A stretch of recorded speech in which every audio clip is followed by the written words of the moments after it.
کا شکر ہے. نستعینه ونستغفره ونؤمن به ونتوکل علیہ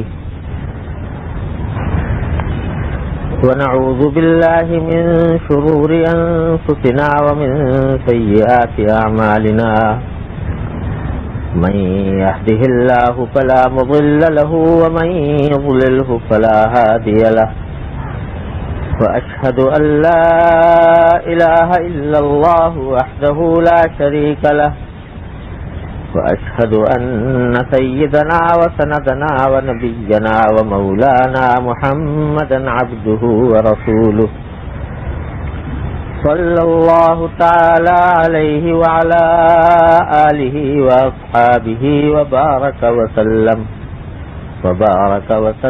تسلیما کثیرا.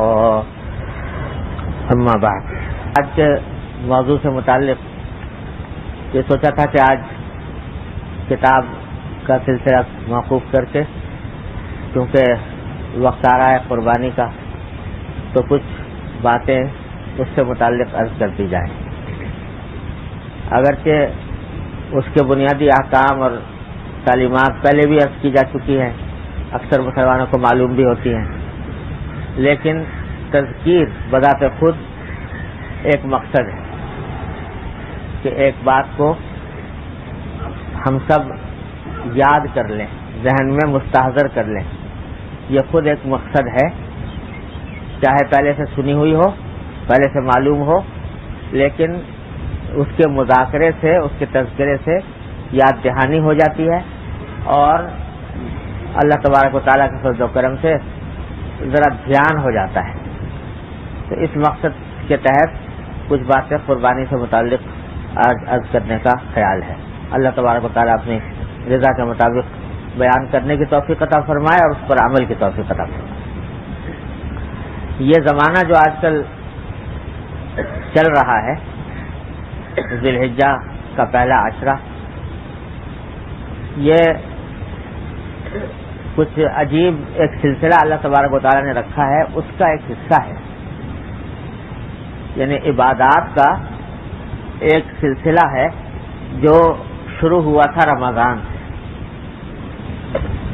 رمضان سے عبادات کا زمانہ اللہ تبارک و تعالیٰ نے مقرر فرمایا، شروع ہوا رمضان المبارک سے، اور اب اس سلسلے کا آخری حصہ ہے جو اب گزر رہا ہے. کیونکہ رمضان کا پورا مہینہ روزے کے لیے اللہ تبارک و تعالیٰ نے مخصوص فرمایا، روزے کی عبادت کے لیے. رمضان کا مہینہ ختم ہوا تو اس کے فوراً بعد اشہر الحج شروع ہو گئے. حج کے مہینے شوال، ذوالقعدہ اور ذی الحجہ، یہ تینوں حج کے مہینے کہلاتے ہیں. قرآن کریم نے الحج اشہر معلومات جو فرمایا کہ حج چند معین مہینے ہیں، ان کی تفسیر نبی کریم سرور دو عالم صلی اللہ علیہ وسلم نے فرمائی کہ یہ 3 مہینے ہیں، شوال، ذوالقعدہ اور ذی الحجہ. اور اگرچہ خاص حج کی عبادت، حج کے ارکان اور مناسک وہ ذی الحجہ کے آخری عشرے میں ہی انجام پاتے ہیں، لیکن اشہر الحج کہا گیا یکم شوال سے، اس واسطے کہ حج کے بہت سے کام ایسے ہیں جو یکم شوال سے پہلے نہیں کیے جا سکتے، یکم شوال کے بعد کیے جا سکتے ہیں. مثلا ایک مثال اس کی یہ سمجھ لیجئے کہ اگر کوئی شخص تمتع والا حج کرنا چاہتا ہے، تمتع والا حج یہ ہوتا ہے کہ پہلے جا کے عمرہ کیا، عمرہ کر کے احرام کھول دیا، پھر دوسرا احرام باندھا حج کے لیے، اس کو تمتع کہتے ہیں. تو اگر کوئی شخص تمتع کرنا چاہتا ہے تو وہ اگر رمضان سے پہلے جا کر عمرہ کرے، احرام باندھ کے جا کر عمرہ کرے، تو یہ عمرہ تمتع والا نہیں ہو سکتا. تمتع والا عمرہ اس رمضان سے پہلے نہیں شوال سے پہلے نہیں ہو سکتا. لیکن شوال کے یکم شوال کے بعد احرام باندھ کے جائے گا اور عمرہ کرے گا تو وہ تمتع کا عمرہ شمار ہوگا، اور اس کے بعد پھر جب حج کرے گا تو پورا حج تمتع ہو جائے گا. اس طرح کے بعض احکام جو ہیں وہ یکم شوال سے شروع ہوتے ہیں، شوال سے پہلے وہ کام نہیں کیے جا سکتے، اس واسطے اس کو اشہر الحج کہا گیا. اور پہلے زمانے میں تو یہ ہوتا تھا کہ حج کو جانے کے لیے کیونکہ بڑی بڑی طویل مسافت ہوتی تھی، تو اس واسطے شوال سے تیاری شروع ہو جاتی تھی، اور اب بھی بہت سے ممالک میں اور بہت سے خطوں میں رمضان سے یا شوال سے لوگ جانا شروع ہو جاتے ہیں حج کے لیے. تو اس واسطے اس کو اشہر الحج ان کو قرار دیا گیا، اور یہ عبادت حج کی گویا پورا عرصے عبادت کے مہینے چلتے رہے. اب ذی الحجہ کا مہینہ آیا تو ذی الحجہ کا جو پہلا عشرہ ہے 10 دن، ان کو اللہ تبارک و تعالی نے خصوصی فضیلت عطا فرمائی. حدیث میں نبی کریم سرور دو عالم صلی اللہ علیہ وسلم کا ارشاد ہے کہ ذی الحجہ کے پہلے عشرے میں اللہ جل جلالہ کو اپنی عبادت اتنی محبوب ہے کہ سارے سال کے کسی بھی دن میں اتنی محبوب نہیں جتنے ان 10 دنوں میں. یہ اللہ تبارک و تعالیٰ نے اس 10 دنوں کو خصوصیت بخشی ہے.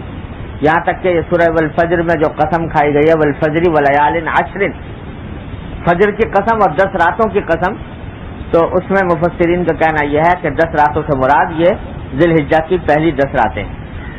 تو اس میں جتنی عبادت اللہ تبارک و تعالیٰ کو محبوب ہے اور دنوں میں نہیں. اور اس کی تفسیر بھی حضور اقدس صلی اللہ علیہ وسلم نے ارشاد فرمائی کہ اس میں ایک دن کا روزہ ان دنوں میں 1 سال کے روزوں کے برابر. ایک دن روزہ رکھا تو گویا 360 روزوں کے برابر ثواب ملا. اور رات کی عبادت ان راتوں میں وہ لیلۃ القدر کی عبادت کے برابر، اتنی فضیلت اس کی بیان فرمائی گئی. تو 9 کے 9 دن جو ہیں یہ، ان میں سے ہر دن روزہ رکھنے کا بڑا ثواب ہے، اور خاص طور پر عرفے کے دن جو 9 تاریخ آنے والی ہے، جو ہمارے حساب سے ہوگی اتوار کے دن. تو اس روز روزہ رکھنے کی فضیلت حدیث میں یہ بیان فرمائی گئی کہ نبی کریم صلی اللہ علیہ وسلم نے فرمایا کہ مجھے اللہ جل جلالہ کی ذات سے یہ امید ہے کہ عرفے کے دن کا روزہ 1 سال پہلے کے اور 1 سال بعد کے گناہوں کا کفارہ ہو جائے. 2 سال کے گناہوں کا کفارہ کر دیتا ہے 1 دن کا روزہ. تو اس کا اہتمام کرنا چاہیے. اللہ تبارک و تعالیٰ اپنی رحمت سے توفیق عطا فرمائے. دوسرا حکم جو عرفے کے دن سے متعلق کیا گیا، اور یہ عجیب کچھ معاملہ ہے کہ ان دنوں میں اللہ تبارک و تعالی نے کچھ ایسی عبادتیں رکھی ہیں جو انہی دنوں کے ساتھ مخصوص ہیں، اور دوسری عبادتیں ایسی ہیں کہ آپ جب چاہیں انجام دے لیں. نفلی نماز جب چاہے پڑھ لو، نفلی روزہ جب چاہے رکھ لو، نفلی صدقہ جب چاہے کر دو، خیرات جب چاہو کر دو، تسبیح جب چاہو پڑھ لو، قرآن کریم کی تلاوت جب چاہو کر لو. لیکن اس زمانے میں اللہ تبارک و تعالیٰ نے 3 عبادتیں ایسی رکھی ہیں کہ وہ صرف انہی دنوں میں انجام دی جاتی ہیں، ان کے علاوہ نہیں. ایک تو حج کی عبادت کہ حج جو ہے وہ انہی دنوں میں انجام دیا جا سکتا ہے، کسی اور وقت نہیں دے سکتے. نفلی حج کوئی کرنا چاہتا ہے کہ اور کسی وقت چلا جائے، وہ 10 دن بھی عرفات میں وقوف کر لے، 1 ہفتہ جا کے مینا میں ٹھہر جائے، اس کا کچھ ثواب نہیں، وہ کوئی عبادت ہی نہیں. ان دنوں میں کرے گا. آج کے دن وہاں حجاج مینا پہنچے ہوں گے، وہاں کے حساب سے آج 8 ذی الحجہ ہے، تو آج مینا پہنچے ہوں گے. آج وہاں جو جا رہا ہے وہ عبادت میں شمار ہو رہا ہے. وہاں مجرد ٹھہر جانا، مینا کے خطے میں مجرد جا کے ٹھہر جانا، یہ عبادت ہے اللہ تبارک و تعالیٰ کی طرف. اور اللہ تبارک و تعالیٰ نے کچھ ایسا نظام رکھا ہے کہ میں کیا کرتا ہوں کہ اگر جو حجاج پہلے سے گئے ہوئے تھے وہ جا کے عام طور سے مکہ مکرمہ میں ٹھہر جاتے ہیں، اور مکہ مکرمہ میں ٹھہر کر نمازیں پڑھتے ہیں مسجد حرام میں، اور مسجد حرام میں 1 نماز کا ثواب 1,00,000 نمازوں کے برابر. اب جب 8 تاریخ آئی یعنی آج کا دن، تو حکم ہوا کہ نکل جاؤ یہاں سے. جاؤ کہاں؟ مینا. مینا میں جا کے کیا کام کرو؟ کچھ بھی نہیں. وہاں کوئی رکن کوئی خاص رکن یا منسک اس دن آج کے دن میں نہیں ہے. کوئی رمی نہیں ہے, کوئی وقوف نہیں ہے, کوئی اور عبادت نہیں ہے. بس یہ ہے کہ یہاں پر رہتے ہوئے 5 نمازیں پڑھو, ظہر عصر مغرب عشاء اور اگلے دن کی فجر. یہ 5 نمازیں یہاں رہ کے پڑھو. بھئی اچھے بھلے وہاں رہ رہے تھے مکہ مکرمہ میں, اور ایک نماز کا ثواب 1 لاکھ کے برابر مل رہا تھا. اس کو چھوڑ کے حکم یہ ہوا کہ جاؤ جنگل میں اور وہاں جا کے کیا کرو؟ اور کچھ نہیں, بس 5 نمازیں وہاں جا کے پڑھو. بتلانا یہ منظور ہے کہ اپنی ذات میں نہ مسجد حرام میں کچھ رکھا ہے, نہ مکہ مکرمہ کی بستی میں کچھ رکھا ہے. جو کچھ ہے وہ ہمارے حکم کے تابع ہے. ہمارا حکم تھا, ہم نے فضیلت عطا کر دی تھی, تو مسجد حرام میں 1 نماز کا ثواب 1 لاکھ کے برابر مل رہا تھا.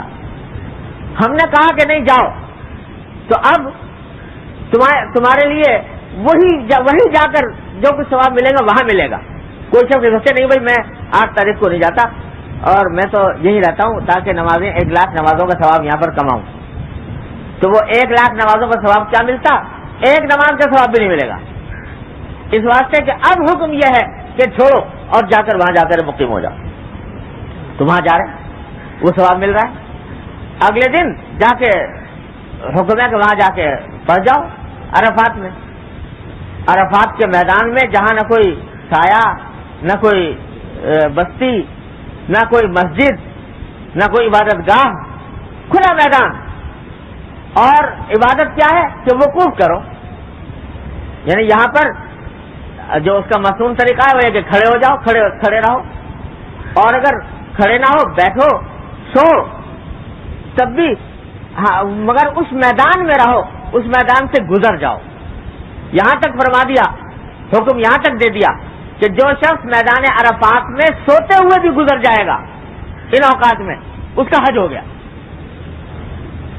جو سوتے ہوئے بھی گزر گیا اس کا حج ہو گیا اس میدان کے اندر. تو اللہ تبارک و تعالیٰ نے یہ اس وقت میں اس جگہ میں یہ اعزاز عطا فرما دیا. لیکن وہی کام آج جا کے کر لو, 8 تاریخ کو چلے جاؤ, جا کر عرفات میں مقیم ہو جاؤ. تو چاہے سارے دن ساری رات سجدے میں پڑے رہو وہاں, تو وقوف عرفات کا ثواب نہیں ملے گا, وقوف عرفات کا فائدہ حاصل نہیں ہوگا. اور اس دن جاؤ 9 تاریخ کی وہ 9 تاریخ کو صبح سے لے کر اور اگلے دن صبح صادق تک کسی بھی وقت سوتے ہوئے بھی گزر جاؤ, وقوف عرفات ہو گیا, حج کا اعظم رکن ادا ہو گیا.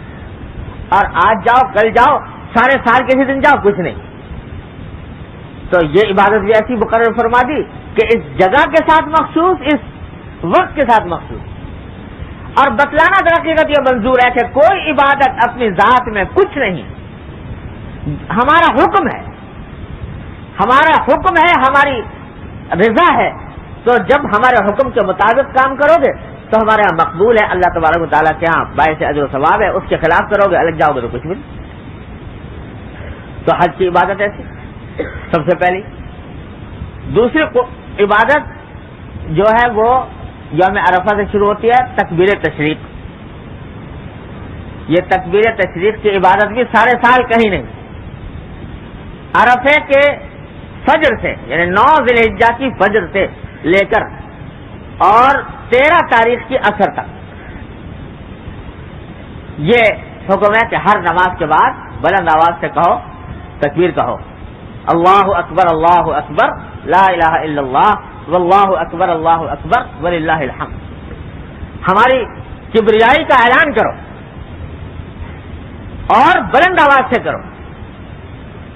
سارے احکام جو ہیں وہ یہ ہیں, دعا کرو تو افضل یہ ہے کہ آہستگی سے کرو, درود شریف پڑھو تو افضل یہ ہے کہ آہستگی سے پڑھو, ذکر کرو تو افضل یہ ہے کہ آہستگی سے کرو. حضور اقدس صلی اللہ علیہ وسلم ایک مرتبہ تشریف لے جا رہے تھے غزوے میں, تو بعض صحابہ کرام نے چلتے کے دوران ذرا زور زور سے ذکر کرنا شروع کر دیا یا زور زور سے دعائیں مانگنی شروع کر دی.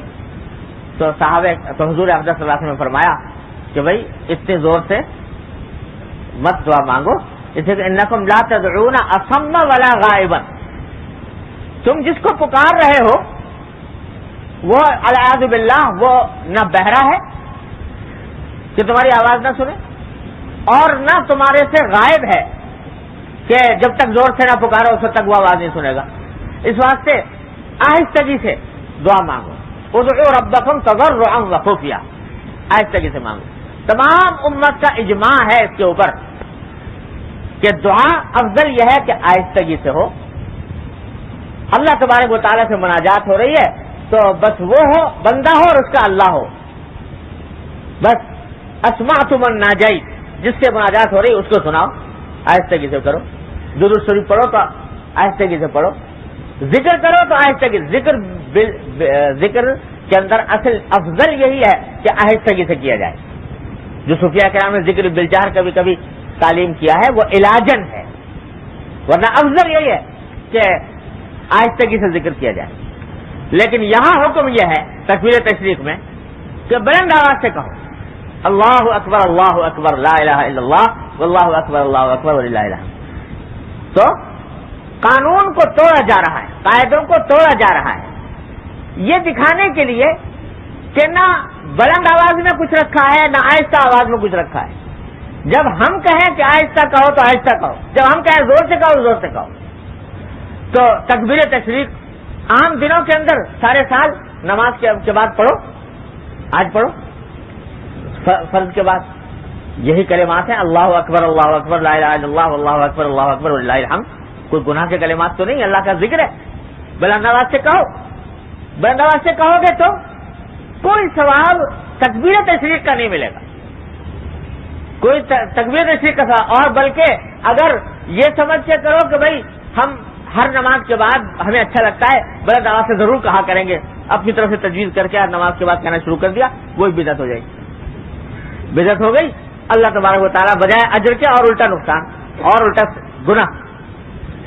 لیکن 9 تاریخ سے لے کر اور 13 تاریخ کے عصر تک حکم ہے کہ کہو اور بلند آواز سے کہو۔ 13 تاریخ کی عصر ہو گئی، اس میں کہہ لی، مغرب میں کہہ کے نہیں، اگلی نماز میں کہا کہ نہیں، اب نہیں، اب بند۔ کیوں؟ اس لیے کہ ہم نے یہ وقت اس کے لیے تجویز کیا تھا، تو ہماری اطاعت کا تقاضا یہ ہے کہ بس اب بند کر دو، بند کر دیا، اب اس سے آگے چلنا نہیں۔ اطاعت اس کا نام ہے، اطاعت سکھائی جا رہی ہے۔ تو تکبیر تشریق ہر نماز کے بعد بلند آواز سے کہنا واجب قرار دیا گیا ہر مسلمان مرد کے اوپر، عورتوں پر واجب ہے نہیں، اس میں فقہاء کرام کا اختلاف ہے، بعض کہتے ہیں واجب ہے عورتوں پہ، بعض کہتے ہیں عورتوں پر واجب نہیں ہے، لیکن بہرحال افضل خواتین کے لیے بھی یہی ہے کہ باتفاق کہ نماز کے بعد وہ بھی تکبیر تشریق کے ہیں۔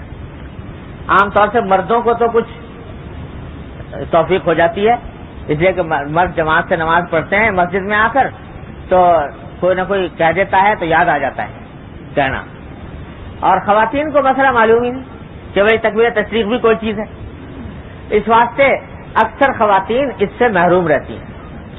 تو ان کو بھی بتانے کی ضرورت ہے کہ اپنے گھروں میں وہ نماز کے بعد، البتہ فرق اتنا ہے کہ مرد زور سے کہیں اور عورتیں آہستہ کہیں، وہ زور سے نہ کہیں۔ عورتوں کو اللہ تبارک و تعالیٰ نے ہر جگہ عورتوں کا پردہ رکھا ہے، خواتین کا ہر جگہ پردہ رکھا ہے اللہ تبارک و تعالیٰ نے۔ مردوں جو کام مردوں کے لیے بلند آواز سے مسنون ہے وہ عورتوں کے لیے آہستہ آواز سے مسنون، اس واسطے ان کو کہا گیا کہ وہ آہستہ کہیں۔ تو یہ دوسرا حکم ہے جو اسی زمانے کے ساتھ مخصوص ہے، سارے سال یہ کوئی عبادت نہیں ہے بحیثیت تکبیر تشریق۔ تیسری عبادت جو انہی دنوں کے ساتھ مخصوص کی گئی، جو اور دنوں میں انجام نہیں دی جا سکتی، وہ ہے قربانی۔ قربانی بھی ایسی عبادت ہے کہ سارے سال اگر کرنا چاہو قربانی نہیں ہوگی، قربانی بحیثیت عبادت کے ادا ہی نہیں ہوگی۔ یہاں یہ سمجھ لیجئے کہ لوگ فرق نہیں سمجھتے قربانی میں اور صدقے میں۔ سارے سال اگر کوئی شخص کوئی بکرا یا کوئی جانور ذبح کر کے اس کا گوشت تقسیم کرے تو صدقہ کرے تو صدقہ تو جائز ہے، گوشت کا صدقہ، لیکن ذبح کرنا بذات خود یہ عبادت نہیں، ذبح کرنا بذات خود سارے سال عبادت نہیں۔ اور ان دنوں میں قربانی نام ہے صرف گلے پر چھری پھیر کر اس کو ذبح کر دینے کا، یہ ذبح کرنا بذات خود یہ عبادت ہے، اور یہ عبادت اور دنوں میں انجام نہیں دی جا سکتی۔ قربانی کی عبادت ادا ہو جاتی ہے ٹھیک اس وقت جب کسی جانور کو ذبح کیا گیا، قربانی اللہ تبارک و تعالیٰ کی رضا کی خاطر اس کے گلے پر چھری پھیر دی گئی، بسم اللہ اللہ اکبر کہہ کر ذبح کر دیا، ہو گئی ادا قربانی۔ اب آگے گوشت اس کا تقسیم کرے نہ کرے، کھائے نہ کھائے، اس سے قربانی کا کوئی تعلق نہیں، قربانی صرف گلے پر چھری پھیر دینے کا نام ہے۔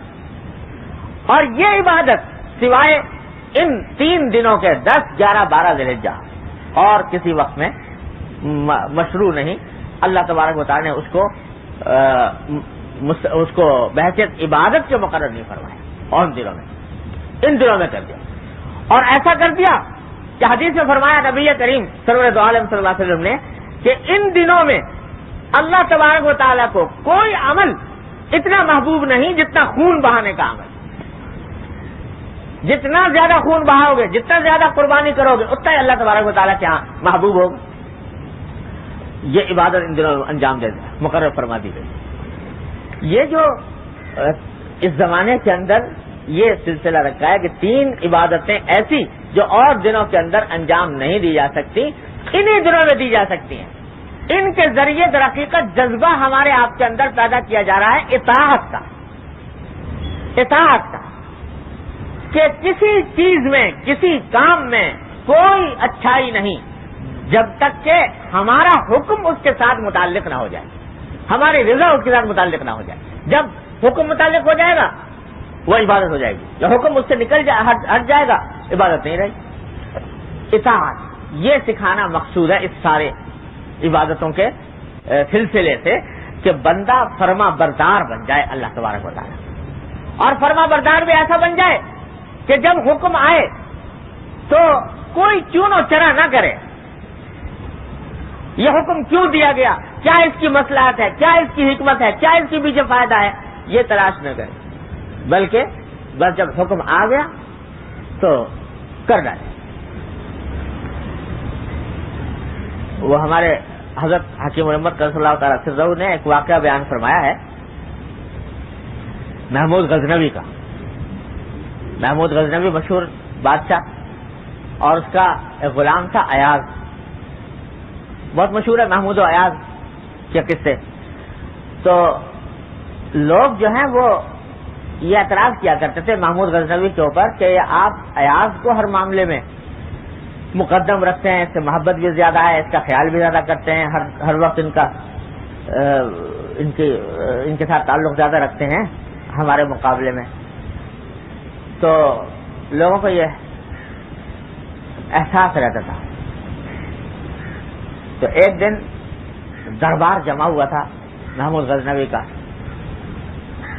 اور بڑے بڑے وزراء اور بڑے بڑے سردار اور بڑے بڑے لشکر کے افسر اور معززین شہر موجود تھے۔ تو محمود غزنوی کے دربار میں ایک موتیوں کا ایک پیالہ، موتیوں سے بنا ہوا، وہ کہیں سے ہدیہ تحفے میں آیا تھا، بڑا قیمتی، اس زمانے کے لحاظ سے لاکھوں کے اشرفیوں کے برابر اس کی قیمت تھی۔ وہ کہیں سے ہدیہ تحفے میں کسی نے بھیجا تھا محمود غزنوی کا، وہ سامنے رکھا ہوا۔ تو سارے جتنے وزراء بیٹھے تھے، محمود غزنوی نے وزیر اعظم سے اپنے کہا کہ بھائی یہ جو پیالہ رکھا ہے اس کو اٹھا کے توڑ پڑا۔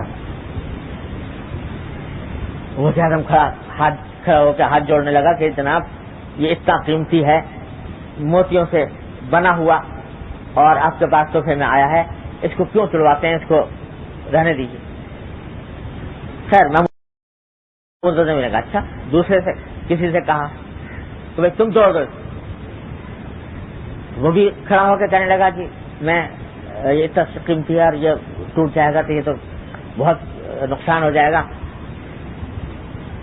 کئی لوگوں سے کہا, ہر ایک نے کھڑے ہو کر معذرت کر لی اور اپنی مصلحتیں بتائیں کہ صاحب یہ تو توڑنے میں بڑا نقصان ہے. ایاز بھی موجود تھا. ایاز کو بلایا, ایاز یہ پیالہ رکھا ہوا ہے موتیوں کا, توڑ ڈالو اس کو. وہ آگے بڑھا, اس نے پیالہ اٹھایا, اٹھا کے پٹک کے مارا, وہ ریزا ریزا ہو گیا, ٹوٹ گیا. جب ٹوٹ گیا تو محمود غزنوی نے اس ایاز سے کہا کہ یہ کیا حرکت تھی تم نے, اتنا زبردست قیمتی پیالہ ہمارا توڑ دیا, اور تم یہ سب بیوقوف تھے, یہ سب وزیر اعظم اور وزراء جتنے بیٹھے ہوئے تھے, ان کو ہم نے کہا, انہوں نے نہیں توڑا, اس واسطے کہ یہ سمجھتے تھے کہ ہمارا نقصان ہو جائے گا. ہمارے نقصان سے بچانے کے لیے انہوں نے کھڑے ہو کر ہم سے ہاتھ جوڑے, ہم سے کہا کہ نہ توڑوائیے, یہ بیوقوف تھے, اور تم نے ایک لمحے کے اندر سارا پیالہ توڑ دیا. تو ایاز نے کھڑے ہو کر ہاتھ جوڑے اور کہا کہ جی جہاں پناہ غلطی ہو گئی, معاف فرما دیجیے, غلطی ہو گئی. کہا کہ غلطی تو ہو گئی, مگر یہ بتا غلطی کی کیوں تم نے. کہا کہ جی بات اصل میں یہ ہے, نہیں ٹوٹنا چاہیے, اور اس کو حکم کی تعمیل کے وقت میں کسی حکمت, کسی مصلحت, کسی فائدے کے بیان کرنے کی ضرورت نہیں. اتنی بات کافی ہے کہ میرے بادشاہ نے حکم دیا. تو بھائی تم تو اللہ کے بندے ہو, اور بندہ جو ہے وہ غلام سے بھی نچلے درجے کی چیز ہے. ایک ہوتا ہے نوکر, ایک ہوتا ہے بندہ, ایک غلام, اور ایک ہوتا ہے بندہ. نوکر کسی خاص کام کے لیے رکھا جاتا ہے, کسی خاص وقت کے لیے رکھا جاتا ہے, 8 گھنٹے کی ڈیوٹی دے گا, پھر چھٹی, اس کے بعد پھر اس سے آپ کوئی کام نہیں لے سکتے. جس کام کے لیے رکھا ہے وہی کام انجام دے گا, کوئی اور کام اس کے سپورٹ نہیں کر سکتے. غلام نہ کسی وقت کا پابند ہوتا ہے, نہ کسی کام کا پابند ہوتا ہے. آقا جب اس کو جو چاہے حکم دے وہی کام کرے گا. اگر کہے کہ بھائی جا کر قلعے کو فتح کرو, لشکر کی قیادت کرو, قیادت کرے گا. گورنر بنا دے, گورنر ہی کرے گا. کہیں گے پخانہ صاف کرو, تو پخانہ صاف کرنا پڑے گا. نہ کسی خاص کام کے لیے ہے, نہ کسی خاص وقت کے لیے ہے. جس وقت اس کو جو حکم دے دے آقا وہ کرے گا. لیکن اس کے باوجود عبادت نہیں کرتا غلام اپنے آقا کی بندگی نہیں کرتا. اور بندہ اس سے بھی آگے ہے, کہ غلام سے بھی آگے, کہ اپنے آقا اللہ تبارک و تعالیٰ کے حکم کا بھی پابند اور اس کی عبادت بھی کرنے والا. تو جب ایک غلام کا یہ حال ہے, اس کو یہ غیرت ہے کہ میرے آقا کا حکم نہیں ٹوٹنا چاہیے, تو بندے کا کام تو اس سے بھی آگے ہونا چاہیے کہ جب اللہ کا حکم آ جائے تو اس کے بعد پھر حکمت مصلحت کی تلاش نہ کرے, بس سر تسلیم خم کر دے. ما کان لمؤمن ولا مؤمنۃ اذا قضى الله ورسوله امرا ان يكون لهم الخيرة من امره. جب اللہ کا حکم آ جائے تو اب چنو چرا کے مجال نہیں, اور پھر حکمت مصلحت تلاش کرنی نہیں ہے.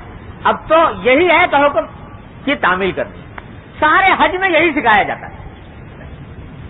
ذرا سوچو تو صحیح کہ پتھر لگا ہوا ہے مینا میں, 3 جمرات کہتے ہیں جی, اور حکم یہ کنکریاں مارو.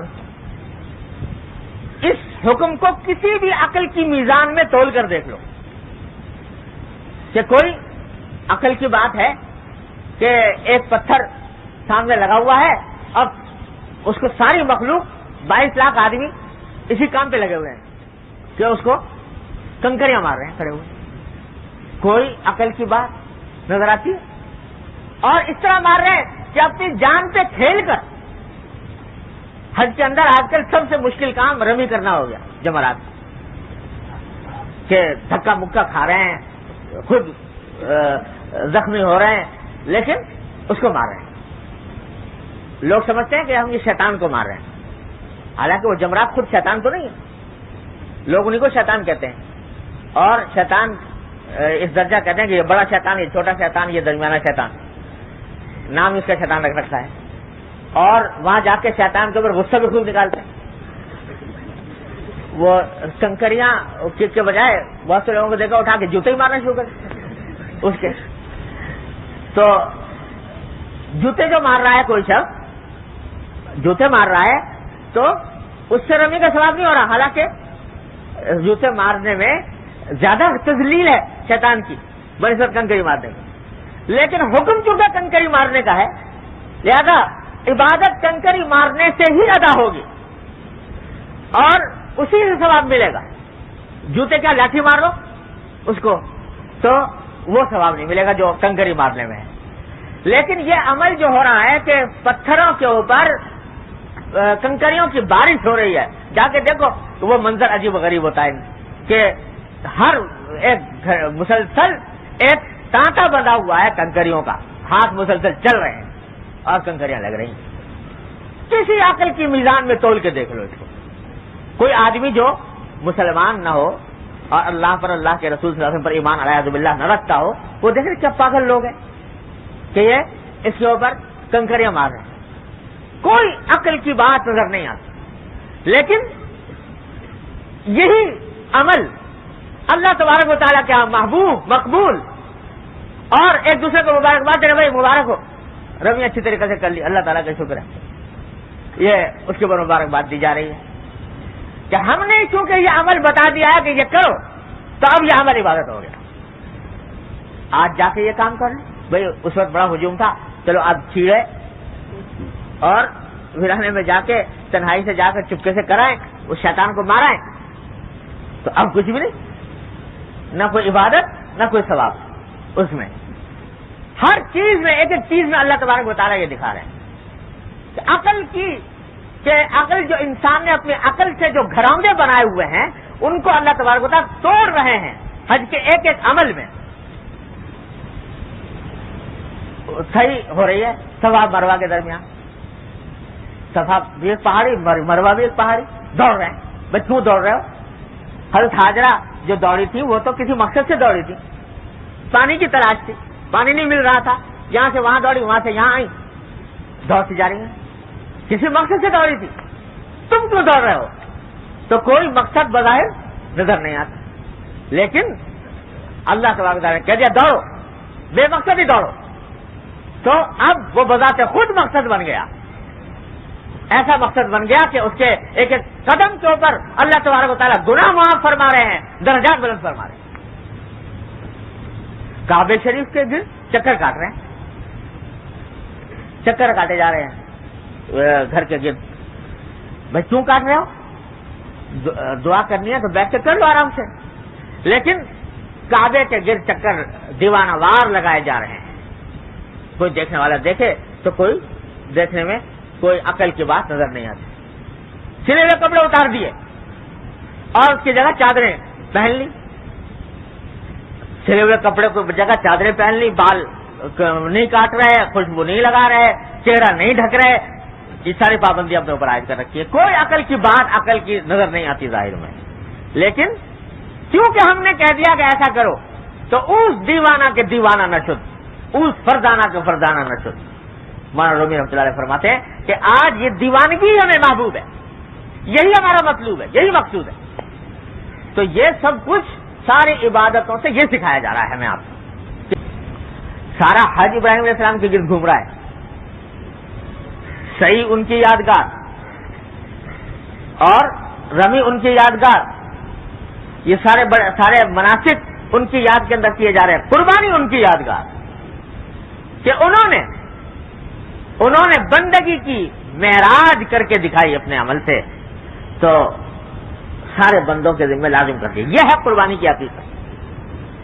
تو آج کوئی شخص یہ کہے کہ صاحب اس میں ہمیں پہلے معاشی فائدہ بتاؤ، کیا ہوگا، کیا فائدہ ہوگا، معاشی فائدہ کیا ہوگا اور اس سے اقتصادی طور پر کتنا نفع پہنچے گا، کتنا نقصان پہنچے گا۔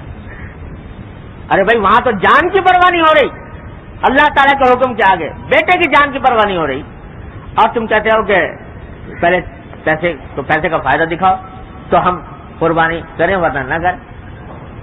تو سارا فلسفہ ہی قربانی کا اس ذہنیت کے خلاف ہے۔ اسی ذہنیت کو تو مٹانا ہے، اسی ذہنیت کو تو ختم کرنا ہے کہ آدمی اللہ کے حکم کے اندر معاشی فوائد تلاش کرے، اقتصادی فوائد تلاش کرے۔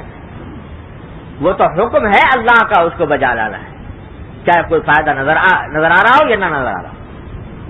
اس مقصد کے تحت یہ قربانی ہمارے آپ کے ذمہ لازم کی گئی ہے، اور اس سے یہ سکھایا جا رہا ہے کہ اللہ تبارک و تعالیٰ کے احکام پر اپنے جذبات کو قربان کرنا ہے، اپنے مال کو قربان کرنا ہے، اپنی جان کو قربان کرنا ہے۔ جان دی ہوئی اسی کی تھی، حق تو یہ ہے کہ حق ادا نہ ہوا۔ حق تو اللہ تبارک و تعالیٰ کے آگے جان دے کر بھی ادا نہیں ہوتا، تو کے بجائے ہم تو سے تھوڑا سا مال مانگ رہے ہیں کہ یہ قربان کر دو ہمارے لیے۔ یہ جذبہ جب تک انسان کے اندر پیدا نہیں ہوتا، یاد رکھو کبھی انسان بن نہیں سکتا۔ جب تک اللہ کی اطاعت کا جذبہ پیدا نہ ہو اس وقت تک انسان بن ہی نہیں سکتا، اور یہ دنیا بدعنوانیوں، جرائم، ظلم و ستم کا جہنم بنی رہے گی جب تک کہ انسان اللہ تبارک و تعالیٰ کا فرما بردار بندہ ہو کر زندگی نہ گزارے۔ اس واسطے یہ قربانی فرض کی گئی ہے۔ تو بھائی یہ ہے اس قربانی کا پس منظر جو آنے والی ہے انشاءاللہ چند روز کے اندر۔ اب اللہ تعالیٰ فرماتے ہیں کہ آج ہمیں کوئی عمل اتنا پسند نہیں جتنا اس قربانی کے اندر خون بہانا ہمیں پسند ہے۔ خون بہاتے ہوئے کہہ دو ان صلاتی و نسکی و محیایا و مماتی للہ رب العالمین، میری نماز بھی اللہ کے لیے، میری قربانی بھی اللہ کے لیے، میرا جینا بھی اللہ کے لیے، میرا مرنا بھی اللہ کے لیے۔ یہی سکھایا جا رہا ہے اس قربانی کے ذریعے۔ تو اب اس میں اور کچھ حکمت تلاش کرنی نہیں، بس صرف یہ کہ یہ حکم ہے اور نبی کریم سرور دو عالم صلی اللہ علیہ وسلم کی سنت ہے۔ آپ نے کسی سال قربانی ترک نہیں فرمائی، اور نہ صرف یہ کہ ترک نہیں فرمائی بلکہ ویسے تو آپ کے پاس عام طور سے نصاب زکوٰۃ جمع ہی نہیں ہوتا نبی کریم صلی اللہ علیہ وسلم کو، لیکن اس کے بعد اس کی وجہ ہر سال زکوٰۃ، ہر سال قربانی ادا فرمائی، اور صرف اپنی طرف سے نہیں، ایک مینڈھا پوری امت کی طرف سے، امت کے وہ بندے جنہوں نے قربانی نہیں کی یا نہیں کر سکتے، تو ایک مینڈھا ان کی طرف سے، سب کی طرف سے قربان فرمایا نبی کریم صلی اللہ علیہ وسلم۔ یہ ہے نبی کریم صلی اللہ علیہ وسلم کی رحمت اور رافت اپنی تمام امت کے اوپر، جو قربانی کر کے تشریف لے گئے۔ تو یہ قربانی اس نیت سے کرنی ہے، اور اس کا ثواب اتنا مقرر کر دیا کہ فرمایا کہ جو جانور قربان کیا جاتا ہے تو جتنے اس کے جسم پر بال ہیں، ہر بال کے عوض ایک نیکی تمہارے نام آیا مال میں لکھی، گن لو، شمار سے باہر ہیں بال، تو بے شمار نیکیاں اس کے اندر لکھی جا رہی ہیں اس قربانی کے اندر۔ تو اس جذبے کے ساتھ بھائی قربانی کرنے کی ضرورت ہے۔ مسائل معلوم کر لیجئے علماء کرام سے تو کہ بھائی کس کے اوپر واجب ہوتی ہے۔ جس کے پاس نصاب ہو، زکوٰۃ کا جو نصاب ہوتا ہے آج کل 52.5 تولے چاندی کی قیمت، تو وہ ہو اپنی ضروریات اصلیہ سے زیادہ، اس کے ذمہ قربانی واجب ہے۔ اور جو بھی صاحب نصاب، صاحب استطاعت ہے، اس پر الگ قربانی واجب، یہ نہیں کہ شوہر نے کر لی تو بیوی کی طرف سے ادا ہو گئی، یا بیوی نے کر لی شوہر کی طرف سے ادا ہو گئی، یا باپ نے کر لی تو بیٹے کی طرف سے ہو گئی، بلکہ ہر بالغ انسان جس طرح اس کے اوپر نماز الگ فرض ہے، روزہ الگ فرض ہے، شوہر کی نماز سے بیوی کی نماز ادا نہیں ہوتی، اسی طرح شوہر کی قربانی سے بیوی کی قربانی نہیں ہوتی، بلکہ ہر ایک کو اپنی استطاعت دیکھنی چاہیے، اس کے حساب سے قربانی ادا کرنی چاہیے۔ اور اس کے بارے میں مسائل معلوم کر لینے چاہیے کہ بھئی کس کے اوپر واجب ہے، کس کے اوپر اگر کچھ شبہ ہے تو کسی علماء سے پوچھ لیں کہ واجب ہے کہ نہیں۔ حدیث میں فرمایا نبی کریم صلی اللہ علیہ وسلم نے کہ جس کے پاس گنجائش ہو اور اس کے باوجود وہ قربانی نہ کرے تو فرمایا کہ ہماری عیدگاہ کے پاس بھی نہ آئے وہ، اتنی شدید وعید بیان فرمایا، ہماری عیدگاہ کے پاس بھی نہ آئے وہ شخص جو قربانی نہیں کرتا۔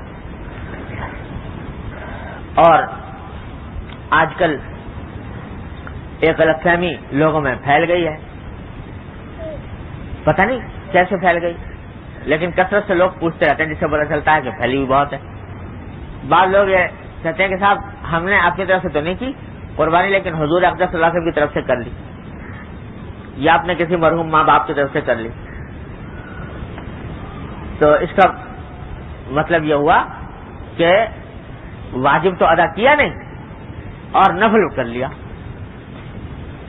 بھائی ایک آدمی کے ذمے ایک قربانی ہے واجب، اس کے بعد اگر کوئی کرنا چاہے نفلی ہے، وہ نفلی اپنی طرف سے کرے کسی اور کی طرف سے کرے، حضور اقدس صلی اللہ علیہ وسلم کی طرف سے کرے، بڑے ثواب کی بات ہے.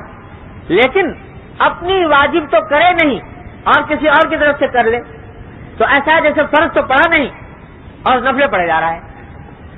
تو جس طرح وہ غلط ہے اسی طریقے سے یہ بات بھی غلط ہے، اور ہر ایک کو اپنے واجب کی ادائیگی کی پہلے فکر کرنی چاہیے. یہ ہے جناب کچھ تھوڑے بہت اس کے احکام نہ معلوم ہو تو علماء سے معلوم کر لینے چاہیے، لیکن جو اصل بات اس سب کے پیچھے ہے وہ میں نے پہلے عرض کر دی کہ اللہ تبارک و تعالی ہمارے اندر اطاعت کا جذبہ پیدا کرنا چاہتے ہیں، اور اسی کا ایک شعار ہے یہ قربانی، اسی کی ایک علامت ہے یہ قربانی کہ ان صلاتی و نسکی و محیایا و مماتی للہ رب العالمین، للہ رب العالمین. ہمارے حضرت کی بات یاد آ گئی، اسی پر ختم کرتا ہوں. حضرت ہمارے حضرت ڈاکٹر صاحب صلی اللہ تعالیٰ سے فرمایا کرتے تھے، اللہ تعالیٰ کے درجات بلند فرمایا. فرماتے تھے بھائی دیکھو صبح کو جب اٹھو اور دن شروع کرنے والے ہو تو فجر کی نماز کے بعد ایک مرتبہ اپنے دل میں یہ ارادہ کر لو، نیت کر لو. کیا کہ آج کے دن جو کام کروں گا اللہ کے لیے کروں گا. ان صلاتی و نسکی و محیایا و مماتی للہ رب العالمین. کیا مانا کہ عبادت کروں گا تو اللہ کے لیے کروں گا، روزی کماؤں گا تو اللہ کے لیے کماؤں گا، یعنی اس لیے کماؤں گا کہ اللہ نے مجھے اس کا حکم دیا ہے، میرے ذمہ کچھ حقوق واجب کیے ہیں، ان حقوق کی ادائیگی کے لیے کماؤں گا. کھانا کھاؤں گا تو اللہ کے لیے کھاؤں گا، اس واسطے کہ اللہ تبارک و تعالیٰ نے نفس کا حق رکھا ہے، اس نفس کا حق ادا کرنے کے لیے کھاؤں گا. غرض جو کام کروں گا اللہ کی رضا کی خاطر کروں گا، اللہ کے حکم کی تعمیل میں کروں گا، محمد سرکار دو عالم صلی اللہ علیہ وسلم کی سنت کی اتباع میں کروں گا. یہ نیت کر لو صبح کو. کہتے سارے اعمال کے بارے میں یہ نیت کر ڈالو، ہر کام اللہ کے لیے ہوگا. اور مومن اگر کرنا چاہے تو واقعتاً اس کی زندگی کا کوئی کام ایسا نہیں ہے جو اللہ کی رضا کے لیے اور عبادت نہ بن جائے اگر نیت صحیح کر لے انسان کی. یہ نیت کر لو، اور جب صبح کو یہ نیت کر لی نماز کے بعد ذرا سا ذہن پر زور ڈال کے کیا کیا کام میں کرنے والا ہوں ان سب میں نیت درست کر لو اللہ تبارک و تعالیٰ کے لیے کرنے. تو فرماتے ہیں سارا دن تمہارا عبادت بن گیا انشاءاللہ، سارا دن عبادت بن گیا. وقت پر استحضار ہو جائے سبحان اللہ، نہ ہو تو شروع میں جو نیت کر لی تھی انشاءاللہ وہ سارا دن کام دے گی، سارا دن کام دے گی. تو روزانہ یہ کام کر لیا کرو کہ صبح کو بیٹھ کے اللہ تبارک و تعالیٰ سے عہد و پیمان کر لو. ان صلاتی و نسکی و محیا و مماتی للہ رب العالمین، للہ رب العالمین. اچھی طریقے سے ذہن میں کر لو، انشاءاللہ پوری زندگی تمہاری عبادت بن گئی، سارا دن عبادت بن گیا، ہر کام عبادت بن گیا. تو یہ جو قربانی کے وقت میں ہم دعا پڑھتے ہیں نصراتی و نسکی، یہ صرف قربانی کے وقت میں نہیں، ہمارے تو فرماتے ہیں ہر روز پڑھو، اس واسطے کہ روز اسی دعا کے اندر کہا ہے نا کہ میرا مرنا جینا سب اللہ کے لیے ہے. تو جینا اللہ کے لیے کیسے ہوا؟ جینا اللہ کے لیے اسی طرح ہوا کہ جینے کے اندر جتنے کام کیے جا رہے ہیں وہ سب اللہ کی رضا کی خاطر انجام دیے جائیں. یہ صبح کو نیت کر لیا کرو. تو یہ کر لو تو انشاءاللہ قربانی کی جو فائدہ ہے اور اس سے جو اصل مقصود ہے انشاءاللہ تعالیٰ تعالیٰ عطا فرما دیں گے ساری زندگی کے اندر. تو اللہ تعالیٰ اپنے رحمت سے اپنے فضل و کرم سے ہم سب کو اس کی حقیقت سمجھنے کی توفیق عطا فرمائے، اس کو عمل کی توفیق عطا فرمائے. دعا فرما لیجیے. اللہم صلی علی سیدنا محمد وعلی آل محمد کما صلیت علی ابراہیم وعلی آل ابراہیم انک حمید مجید. ربنا ظلمنا انفسنا وان لم تغفر لنا وترحمنا لنكونن بالخاسرين لنكونن بالخاسرين لنكونن بالخاسرين لنكونن بالخاسرين لنكونن بالخاسرين